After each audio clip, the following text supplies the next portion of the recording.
Satuan Tugas Penanganan COVID-19 meminta pemerintah daerah diminta mendahulukan lansia dan pralansia dalam program vaksinasi COVID-19. Pemerintah pusat terus mendorong pemerintah daerah agar segera melakukan percepatan vaksinasi COVID-19. Pemerintah Kota Palembang pun gencar melaksanakan vaksin untuk lanjut usia.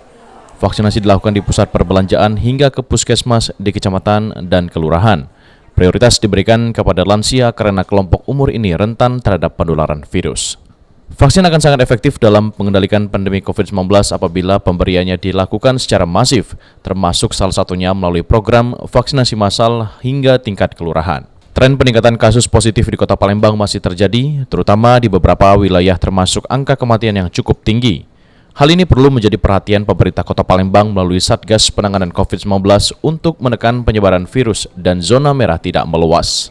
Sehingga hal ini bisa menjadi masukan kebijakan bagi Kota Palembang khususnya maupun bagi masyarakat secara umum. Apa poin-poin analisis yang disampaikan Pak?